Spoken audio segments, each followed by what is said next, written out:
அனைவருக்கும் வணக்கம். இன்றைக்கான ஃபஸ்ட் ப்ரோமோ வந்துருச்சு. இதில் வந்து திடீர்னு பார்த்தீங்கன்னா ஃப்ரீ ஸ்டாஸ்க்கு வந்து வச்சுட்டாங்க. என்னங்க இது திடீர்னு பார்த்தீங்கன்னா ஒன்றுமே இல்லை, ஒரு பெரிய ஒரு ஹைப் எதுவுமே இல்லை. திடீர்னு பார்த்தீங்கன்னா வந்து ஃபேமிலி டாஸ்க் அப்படின்னு சொல்லி ஃப்ரீ டாஸ்க் வந்து வச்சு விட்டாங்க. இதில் வந்து பூர்ணிமா அம்மா வந்துட்டாங்க. அதுக்கப்புறம் பார்த்தீங்கன்னா நம்மளுடைய அர்ச்சனாவுடைய அப்பா அம்மா, இவர் தான் அர்ச்சனாவுடைய அப்பாவா, அந்த கிரேட் அப்பாவா, எப்படி அந்த அர்ச்சனாவுடைய கிரேட் அப்பா வந்துட்டாரு, அர்ச்சனாவுடைய கிரேட் அம்மா வந்துட்டாங்க. சார் ரொம்ப பேசுகிறோமோ, சரி கொஞ்சம் குறைச்சிக்குவோம்.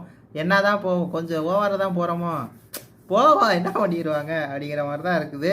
அதுக்கப்புறம் விஜயோட அம்மா வர்றாங்க. பார்க்கவே சூப்பராக இருந்துச்சு. விஜய்க்கு வந்து அப்பா இல்லை அப்படிங்கிறது தெரியும் இல்லையா, அதனால் அம்மா தான் முழுக்க முழுக்க வளர்த்துருக்காங்க. பார்க்க நல்லா க்யூட்டாக இருந்துச்சு. அதே மாதிரி விக்ரமுடைய தகப்பனாரும் தாயாரும் வந்திருக்க மாதிரி தெரிகிறது. ரொம்ப கட்டி பிடிச்சி ரொம்ப என்ஜாய் பண்ணுறாங்க. இதில் பூர்ணிமாவோடைய மம்மி தான் வேறு லெவல். மாயாவை பார்க்கணும், மாயாவை பார்க்கணும், மாயாவை பார்க்கணும் அப்படின்னு சொல்லிட்டு இருந்தாங்க. உள்ளே போய் மாயாவை என்னத்தை பார்க்க போகிறாங்களோ அப்படிங்கிற மாதிரி தான் இருக்குது. அப்படியே பார்த்தீங்கன்னா இந்த வாரம் குடும்ப வாரம் அப்படிங்கிற மாதிரி ஆகிப்போச்சு. ஆனால் ஒரு ஹைப்பே இல்லை, ஒன்றும் இல்லை. போன வருஷம்லாம் எப்படி இருந்துச்சு, வேறு லெவல் ஹைப்பாக இருந்துச்சு.